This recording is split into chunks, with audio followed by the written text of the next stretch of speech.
এমনকি তিনি যখন নৌকা বানাচ্ছেন আল্লাহ পাকের আদেশে, মানুষ পাশ দিয়ে হেঁটে যায় আর টিটকারি করে, কবে মরুভূমিতে নৌকা চলবে? তোমার এই নৌকা মরুভূমিতে চলবে কবে? মানুষ টিটকারি মারে। এখনও দেখবেন স্ক্যাটোলজিক্যাল কথা বললে, আখিরুজ্জামান নিয়ে কথা বলে অনেকেই মজা নেয়। কবে আসবে ক্যাশলেস সোসাইটি? তো চলে আসছে। কবে আসবে মালহামা? বলতে চলে আসবে। কবে আসবে বড় বড় ভূমিকম্প? আসছে, সবর করেন। নূহ আলাইহিস সালামের জীবন থেকে শিক্ষা আমরা দাওয়াত দিব। আমরা ফার্স্ট অফ অল জ্ঞান অর্জন করব, ক্লাসিক্যাল সিলেবাস পড়াশোনা করব, ওলামায়ে কেরামের সাথে সোহবত রাখবো এবং দাওয়াতি কাজ করবো ইনশাআল্লাহ। এবং এখানে আমরা মধ্যমপন্থী থাকবো, নট চরমপন্থা, নট শৈথিল্যতাবাদ। নূহ আলাইহিস সালামের জীবন থেকে আরও দাওয়াত, দিন রাত দাওয়াতের মেহনত করা। আল্লাহ পাক আমাকে আপনাদের সবাইকে তৌফিক দান করুন। কতদিন? 950 বছর। কত বছর? 950 বছর। পুরো আব্বাসীয় খেলাফত ছিল 509 বছর কি 10 বছর মেবি। পুরো আব্বাসীয় খেলাফত 510 বছরের মতো। উমাইয়াদের ছিল 93 ইয়ার্স। আমাদের নবী সাল্লাল্লাহু আলাইহি ওয়াসাল্লামের দাওয়াতের মিশন বয়স ছিল 23 বছর। 950 বছর দাওয়াত দেওয়ার পর তাফসীরের কিতাবে এসেছে 40 or 80 ফ্যামিলিজ, এই 40 বা 80টা ফ্যামিলি ইসলাম কবুল করেছে। তার মানে এখানে শিক্ষা, এক্সট্রাঅর্ডিনারি মুসলিম হতে হলে দাওয়াতের মেহনতে হতাশ হওয়া যাবে না, লেগে থাকতে হবে, লম্বা সময় ধরে দাওয়াত দিতে হবে। আল্লাহ পাক আমাকে আপনাদের সবাইকে লম্বা সময় ধরে বিশ্বে দাওয়াতি কাজ করার তৌফিক দান করুন। আর সামনে যাই। নিজের ছেলে ইসলাম কবুল করে নাই নূহ আলাইহিস সালামের, নিজের স্ত্রী ইসলাম কবুল করে নাই। তার মানে আমাদের ফ্যামিলিগুলো এমন হতে পারে যে ফ্যামিলি নিজের ছেলে কথা শুনছে না, নিজের স্ত্রী কথা শুনছে না। পরোয়া করতে হবে না, তাদের পরোয়া করতে হবে না, শুধু দাওয়াত দিতে হবে। সেই অবস্থা লূত আলাইহিস সালামেরও, তারও স্ত্রী ইসলাম কবুল করছে না। আল্লাহ পাক তাদেরকে ধ্বংস করেছেন। নূহ আলাইহিস সালাম লূত আলাইহিস সালামকে উদ্ধার করেছেন। এখানে আমরা আমাদের দিনী বোনদেরকে রিকোয়েস্ট করব, আপনারা সবাই আপনাদের ফ্যামিলিতে খাদিজা রাদিয়াল্লাহু আনহা, আয়েশা রাদিয়াল্লাহু আনহা রোল প্লে করেন। নূহ আলাইহিস সালাম আর লূত আলাইহিস সালামের স্ত্রী রোল প্লে করবেন না। আনফর্চুনেটলি এখনকার যে বিজি সিটিসগুলো, মানে যেগুলো আমরা বলি বস্তুবাদী শহরগুলো, ফ্যামিলিগুলো দিন দিন ক্রাশ করছে। সম্পর্কের টানাপোড়া, বিচ্ছেদ, ডিভোর্সড, আকিদা আদর্শের মিল নাই। স্বামী ইসলাম প্র্যাকটিস করলে স্ত্রীর সমস্যা, স্ত্রী প্র্যাকটিস করলে স্বামীর সমস্যা। এই প্রবলেমসগুলো আমাদেরকে সলভ করতে হবে। আল্লাহ পাক আমাদেরকে সবর করার তৌফিক দান করুন। পারিবারিক তালিমটা খুব বেশি ইম্পর্টেন্ট। পরিবারে তালিম চালু করা উচিত। পরিবারে কোরআন এবং হাদিসের কিতাবগুলো থেকে দার্সের ব্যবস্থা করা উচিত এবং সপরিবারেই ওলামায়ে কেরামদের সাথে পরামর্শ করে চলা উচিত। ইনশাআল্লাহ ভালো হবে। আল্লাহ পাক তৌফিক দান করুন। নূহ আলাইহিস সালামের আরেকটা কথা বলে শেষ করি। শেষে যখন নৌকা ডুবছে, তিনি তার ছেলেকে তখনও পিতৃস্নেহে ডাকছেন, নৌকায় আসো বাবা। ছেলে বলছে যে আমি পাহাড়ে উঠে যাব, ইয়াসিমুনি মিনাল মা, এই পাহাড় আমাকে পানি থেকে বাঁচাবে। নূহ আলাইহিস সালাম বলছেন, আল্লাহ তুমি আমার ছেলেকে বাঁচাও, ইন্নাহু মিন আহলি, সে আমার পরিবারের একজন। আমরা বলি না আমাদের সন্তানদের ক্ষেত্রে, আল্লাহ পাক বলছেন লাইসা মিন আহলিক, সে তোমার পরিবারের কেউ না। এখানে একটু হার্ড লাইনে যেতে হবে আমাদেরকে। অনেক সময় আমরা আমাদের ফ্যামিলির মধ্যে এমন কিছু মানুষকে পাই যারা টোটালি ইসলামকে ডিসকারেজ করেন, অস্বীকার করেন, নাস্তিকতায় লিপ্ত থাকেন, ইসলামের বেসিক ফান্ডামেন্টালগুলোকে ডিনাই করেন। এই ব্যাপারে কঠোর হওয়া উচিত। আল্লাহ পাক আমাদেরকে বোঝার তৌফিক দান করুন। পাতা উল্টালে এরপর একজন নবীর নাম আসে না, আসে একজন নেতার নাম। মূসা আলাইহিস সালামকে আল্লাহ পাক একটা বিজয় অভিযান দিয়েছিলেন বাইতুল মাকদাস, অনেকে বলেন মাকদিস, আমাদের দি স্টেট অফ ইসরায়েল যেটা দখল করে আছে আর কি। এটা নিয়ে তো অনেক বলেছি আগে, আজকে আর বলছি না। পৃথিবীতে সবচেয়ে বড় জালেম সভ্যতা যদি কেউ থেকে থাকে এটা সেটা। এদের চেয়ে বড় জালেম আমি আমার জীবনে কখনো দেখি নাই, ইতিহাসে পড়িও নাই, কোনোদিনও পড়ি নাই। নির্মমভাবে দিনের পর দিন, মাসের পর মাস নয়, বছরের পর বছর নির্যাতনের স্টিম রোলার চালাচ্ছে। বিশ্ববাসী তাকিয়ে তাকিয়ে দেখছে, কারো কিচ্ছু বলার নাই, যেন কারো কিচ্ছু করার নাই। তো এই জায়গায় বিজয় অভিযানে পাঠানো হচ্ছে মূসা আলাইহিস সালামকে, কিন্তু তিনি তার কওমের জন্য একজন নেতা নির্বাচন করছেন। তার কওম বলছে আমাদেরকে একজন নেতা দিন যার আন্ডারে থেকে আমরা আমালেকা সম্প্রদায়ের বিরুদ্ধে যুদ্ধ করব।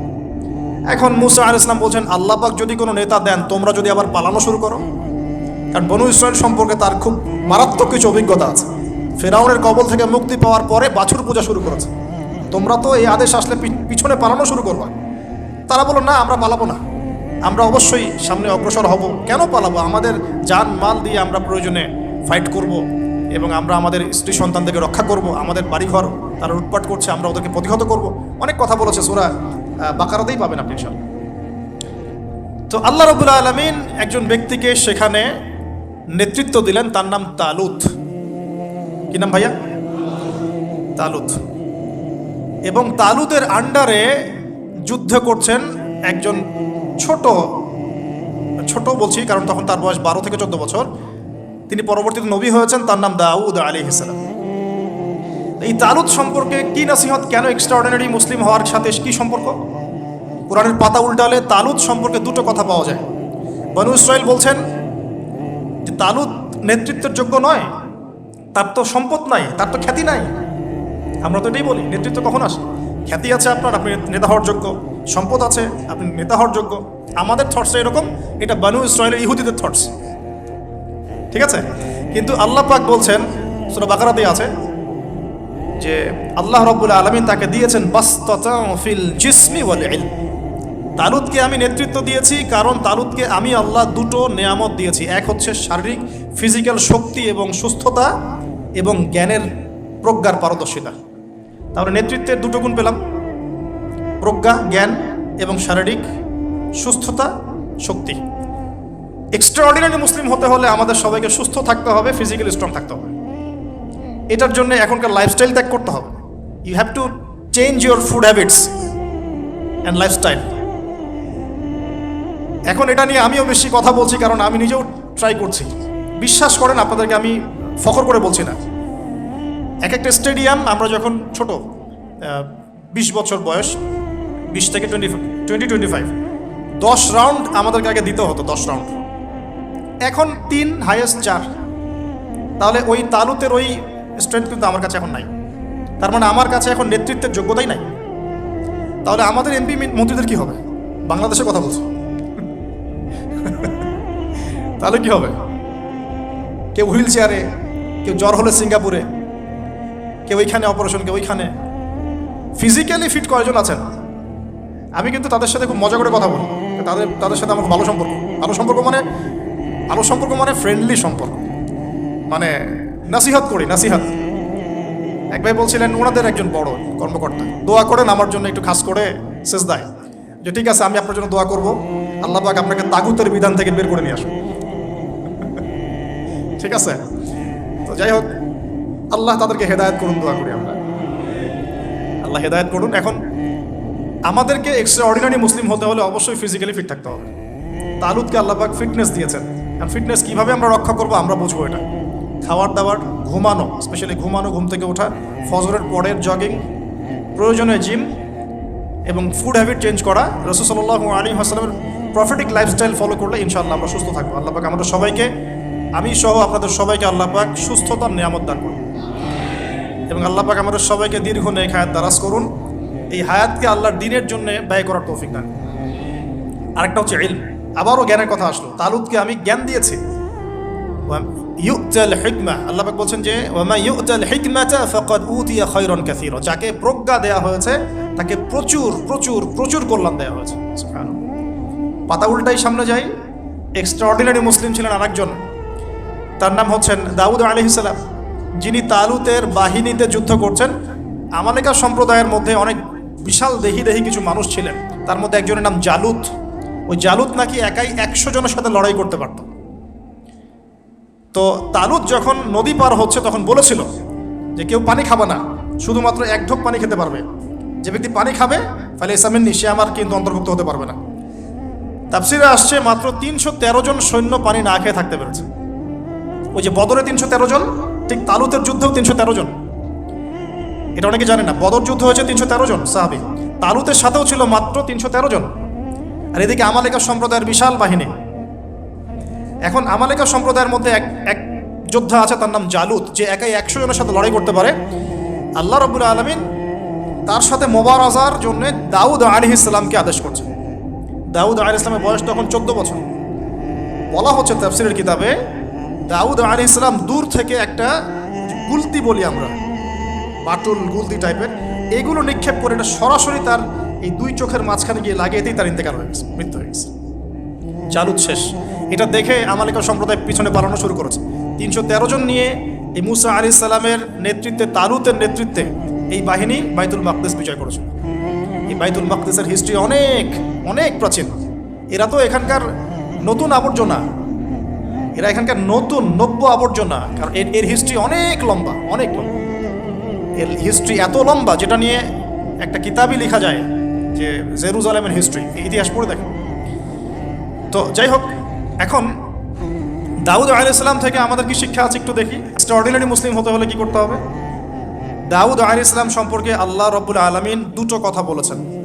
এক, আল্লাহ রাব্বুল আলামিনের কাছে দাউদ আলাইহিস সালামের নামাজ অনেক অনেক বেশি পছন্দের ছিল, এবং আল্লাহ রাব্বুল আলামিন দাউদ আলাইহিস সালামের রোজাটা অনেক বেশি পছন্দ করতেন। আমরা কি জানি তিনি কেমন করে রোজা রাখতেন? একদিন রোজা রাখতেন, পরের দিন রাখতেন না, তারপরে আবার রাখতেন, তারপর রাখতেন না, তারপর আবার রাখতেন, তারপর রাখতেন না। এইভাবে তিনি সারা বছর রোজা রাখতেন। সুবহানাল্লাহ। এবং রাতের বেলা এত চমৎকার করে জাবুর তেলাওয়াত করতেন আর নামাজে দাঁড়িয়ে থাকতেন, তার এই জাবুরের তেলাওয়াত শুনতে পাখি, অনেক তাফসীর আসছে পাখি, মাছ, অন্য প্রাণী তারা এসে চুপ করে বসে তার তেলাওয়াত শুনত। এগুলো কোনো গাল গল্প নয়। বিশ্বাস করেন আল্লাহ পাকের এই পৃথিবীতে যত মাখলুক আছে সবাই আল্লাহর ইবাদত করে, সবাই। আল্লাহ পাক তো আমার নামাজের মুখাপেক্ষী নন। আসমান নামাজ পড়ছে, জমিন নামাজ পড়ছে, চন্দ্র সূর্য নামাজ পড়ছে, পাহাড় পর্বত নামাজ পড়ছে। একজন সুফি পীর সাহেবের সাথে সাক্ষাৎ হয়েছিল, তিনি বলেছেন যে আমাদের বডির মধ্যে যে কীটপতঙ্গগুলো থাকে সেগুলো তাসবিহ পাঠ করে। তা আল্লাহ পাক তো আমার নামাজের মুখাপেক্ষী নন। তো এখান থেকে এক্সট্রা অর্ডিনারি মুসলিম হতে হলে, আহসান হতে হলে আমাদেরকে নামাজ ঠিক করতে হবে। আল্লাহ পাক আমাদের সবাইকে দাউদ আলাইহিস সালামের মতো সুন্দর করে নামাজ পড়ার তৌফিক দান করুন। আর দাউদ আলাইহিস সালামের এই সুন্নতের উপর আমল কে করেছেন সবচেয়ে বেশি? আমাদের নবী মুহাম্মদ সাল্লাল্লাহু আলাইহি ওয়াসাল্লাম। অ্যাটলিস্ট আমরা তার উম্মত, তার মতো করে নামাজটা তো পড়তে শিখব। বিশ্বাস করেন এখন ম্যাক্সিমাম মসজিদ, আমি এখানকার অবস্থা জানি না, আমি আমার লোকালিটির কথা বলছি, ম্যাক্সিমাম মসজিদ বাইতুল্লাহ থেকে এখন বাইতুল নাস হয়ে গেছে। বুঝতে পারেনি? বাইতুল্লাহ মানে আল্লাহর ঘর, যেখানে আল্লাহর বিধান চলবে, আল্লাহর মতো, আল্লাহ যেভাবে সন্তুষ্ট হন সেই নামাজ চলবে। এখন চলছে বাইতুল নাস, মানুষের সন্তুষ্টির নামাজ, মানুষের সন্তুষ্টির নামাজ। মসজিদ কমিটির, অনেক মসজিদ কমিটির সভাপতি সব সুদখোর, ঘুষখোর, দুর্নীতিবাজ ভর্তি। ইমাম সাহেব কিছু বলতেও পারে না, বেচারা কি বলবে? বললেই তো চাকরি শেষ। একদিন এক ইমাম সাহেবের সাথে গল্প হচ্ছিল, তিনি বলছেন যে আমি ভাই প্রথম দিন খুতবা দিয়েছি সুদের উপরে,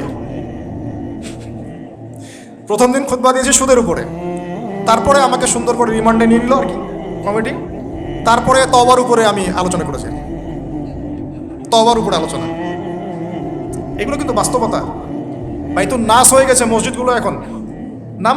নামাজের কোনো আধ্যাত্মিকতাই পাচ্ছেন না আপনি, মারেফতি নাই। এই যে আমরা দাঁড়িয়ে বলি আউযু বিল্লাহি মিনাশ শাইতানির রাজিম মিন নাফখিহি ওয়া নাফসিহি ওয়া হামজিহি, কত পার্সেন্ট মানুষের অর্থ জানে? আমরা বলি বিসমিল্লাহির রহমানির রহিম, এই বিসমিল্লাহির রহমানির রহিম মানে বিসমিল্লাহ, খালি এতটুকু সিনটা শোনা যায়, বাকি আর কিছু শোনা যায় না। অথচ শুধু এই বিসমিল্লাহর প্রতি সম্মান প্রদর্শন করার জন্যে আল্লাহ পাক সাবার রানী বিলকিসকে ইসলাম কবুলের সৌভাগ্য দিয়েছিলেন। মনে আছে সুলাইমানের চিঠি? হয়তো অনেকে পড়েছেন। সুলাইমান আলাইহিস সালাম চিঠি দিয়েছেন, আমার কাছে আত্মসমর্পণ করো। তো রাজার পরিষদ সবাই বলছে আমরা উলুল কুওয়া, আমরা শক্তিশালী, আদেশ করেন লড়াই করব। বিলকিস বলছে না, ইন্নাহু মিন সুলাইমান, এটা সুলাইমানের পক্ষ থেকে আসছে। ওয়া ইন্নাহু বিসমিল্লাহির রহমানির রহিম, এখানে আছে পরম করুণাময় অসীম দয়ালু আল্লাহর নামে শুরু করছে। এই বিসমিল্লাহর প্রতি সম্মান প্রদর্শনের ওসিলায় আল্লাহ রাব্বুল আলামিন এই সাবার রানী বিলকিসকে এই ইসলাম কবুলের সৌভাগ্য দিয়ে দিয়েছেন।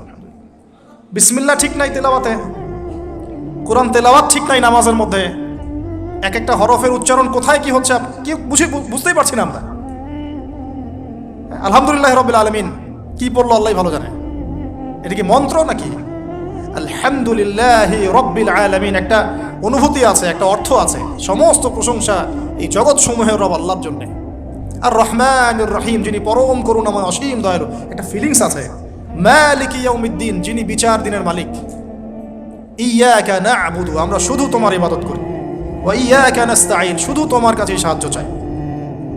একসাথে বলি আমরা নামাজে, ইহদিনাস সিরাতাল মুস্তাকিম, আল্লাহ আমাদেরকে সোজা সরল পথ দেখাও। কোথায় ফিলিংস? সিরাতাল্লাযীনা আন'আমতা আলাইহিম, এই যে এক্সট্রাঅর্ডিনারি মানুষদের পথ দেখাও আমাদেরকে, যাদের প্রতি আপনি অনুগ্রহ করেছেন। গায়রিল মাগদুবি আলাইহিম, ওই মাগদুবদের পথ চাই না আল্লাহ। কোন মাগদুব? ইহুদি জাতি। ওয়ালা দল্লিন, এবং দল্লিনদের পথ আল্লাহ চাই না। দল্লিন কারা? নাসারা। এখন দেখেন তো সারা ওয়ার্ল্ডের প্রত্যেকটা ডিপার্টমেন্ট কাদের? ইহুদি নাসারা, ইহুদি নাসারা, ইহুদি নাসারা, ইনক্লুডিং আমাদের বাথরুমের টয়লেটস, মানে বাথরুমের কমোড। আপনার আমাদের বাথরুম থেকে নিয়ে গ্লোবাল সিস্টেম কোনটা ওদের বাইরে আছে বলেন? ওদের ভালো জিনিস নেওয়া যাবে না এমনটা নয়, কিন্তু এমন নীতি আদর্শ নেওয়া যাবে না যেটা ইসলামের সাথে কনফ্লিক্ট হয়। কনফ্লিক্ট কি ইকোনমিক সেকশনে হচ্ছে না? রিবা কেন্দ্রিক ইকোনমিক সিস্টেম কি ইসলামিক?